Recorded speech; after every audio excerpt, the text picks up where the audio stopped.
Hi welcome back to my channel. നമ്മുടെ newborns ഉള്ള വീടുകളിൽ അമ്മമാരുടെ ഒരു പ്രത്യേകം ഒരു കൺസേൺ ആണ് കുഞ്ഞുങ്ങൾ നിർത്താതെ കരയുന്നുണ്ട്, എന്താ ചെയ്യേണ്ടത്, എങ്ങനെ കരച്ചിൽ മാറ്റും എന്നുള്ളത്. അപ്പൊ നമ്മൾ ഈ എക്സസീവ് ക്രൈങ്, അതായത് നിർത്താതെ കരയുക എന്ന് പറയുന്നത് മൂന്നാല് കാരണങ്ങൾ കൊണ്ടിട്ടായിരിക്കാം. ഒന്ന് ഹങ്കർ ക്യൂസ് ആണ്, അതായത് അവർക്ക് വിശക്കുമ്പോഴായിരിക്കും ചിലപ്പോൾ അവർ കരയുന്നത്. അപ്പോ നമുക്കൊന്ന് ഫീഡ് ചെയ്ത് നോക്കിയാലോ ഒക്കെ ചിലപ്പോൾ കരച്ചിൽ മാറാനുള്ള ചാൻസ് ഉണ്ട്. നമ്മൾ ഡയറക്ട്ലി ബ്രസ്റ്റ് ഫീഡ്, അതായത് ബ്രസ്റ്റിൽ നിന്ന് ഡയറക്ട്ലി കുഞ്ഞ് സക്ക് ചെയ്യുന്നത് ചിലപ്പോൾ കുഞ്ഞുങ്ങൾ ആ സമയത്തുള്ള ഇറിറ്റേഷൻ അല്ലെങ്കിൽ വാശിയിൽ ഇരിക്കുന്ന സമയത്ത് ചിലപ്പോൾ ഡയറക്ട്ലി അത് അങ്ങനെ ബ്രസ്റ്റിൽ നിന്ന് കുടിക്കണം എന്നില്ല.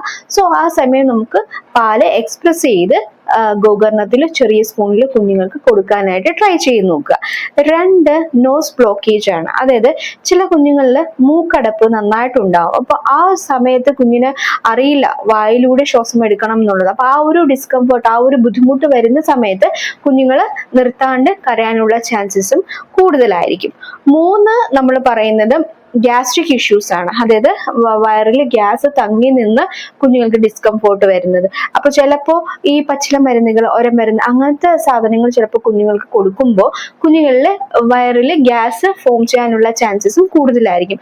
സോ അതും ഒരു മെയിൻ ആയിട്ടുള്ള റീസൺ ആണ്. അങ്ങനെ ഗ്യാസിന്റെ ഇഷ്യൂസ് വരികയാണെന്നുണ്ടെങ്കിൽ നിങ്ങൾ കുഞ്ഞിനെ ടമ്മി ടൈം നല്ലപോലെ കൊടുക്കുക, അല്ലെങ്കിൽ തോളത്ത് കുഞ്ഞിനെ കിടത്തി നന്നായിട്ട് ബർപ്പിങ്, നന്നായിട്ട് തട്ടി കൊടുക്കുക എന്നുള്ളത്. ടമ്മി ടൈം കൊടുക്കുന്നതാണ് ഏറ്റവും നല്ലത്. കുഞ്ഞുങ്ങളെ നമ്മുടെ കാലിൽ കമത്തി കിടത്തുകയോ അല്ലെങ്കിൽ പായിലോ ബെഡിലോ ടമ്മി ടൈം നമ്മൾ കുഞ്ഞുങ്ങൾക്ക് കൊടുത്തു കഴിയുമ്പോൾ വയറമങ്ങുമ്പോൾ കുഞ്ഞുങ്ങൾക്ക് ഗ്യാസ് പുറത്തോട്ട് പോകാനുള്ള ചാൻസസും കൂടുതലാണ്. അപ്പൊ ഈ മൂന്ന് കാരണങ്ങൾ കൊണ്ടിട്ടായിരിക്കാം കുഞ്ഞുങ്ങൾ കൂടുതലായിട്ടും കരയുന്നത്.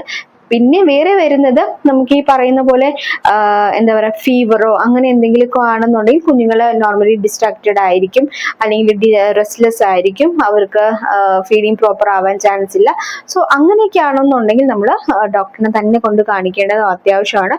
മാത്രമല്ല ഈ നേസൽ ബ്ലോക്കേജ് ഞാൻ പറഞ്ഞത്, അത് നമുക്ക് ചിലപ്പോൾ വീടുകളിൽ നേസൽ ഡ്രോപ്സ്, അലൈൻ ഡ്രോപ്സ് ഉണ്ടാവാൻ ചാൻസ് ഉണ്ട്. അപ്പോൾ കുഞ്ഞുങ്ങളെ കാണിക്കുന്ന പീഡിയാട്രീഷ്യനോട് സംസാരിച്ചതിന് ശേഷം സലൈൻ ഡ്രോപ്സ് ഒഴിച്ചു കൊടുക്കുകയാണെന്നുണ്ടെങ്കിൽ കുഞ്ഞുങ്ങൾക്ക് ആ ഒരു റീഫ്രഷ് ആയിരിക്കും, അത് ഒരു എന്താ പറയാ, ഒരു ആശ്വാസം കിട്ടും കുഞ്ഞുങ്ങൾക്ക്. അത് ഏത് മരുന്നും നമ്മൾ യൂസ് ചെയ്യുന്നതിന് മുന്നേ കുഞ്ഞുങ്ങളെ കാണിക്കുന്ന നിയോനറ്റോളജിസ്റ്റ് അല്ലെങ്കിൽ പീഡിയാട്രീഷ്യനെ കാണിച്ചതിന് ശേഷം മാത്രം കുഞ്ഞുങ്ങളെ ട്രൈ ചെയ്യുന്നതാണ് ഏറ്റവും നല്ലത്. അപ്പോൾ വീണ്ടും അടുത്ത വീഡിയോയിലോട്ട് കാണുന്നവരെ ബൈ.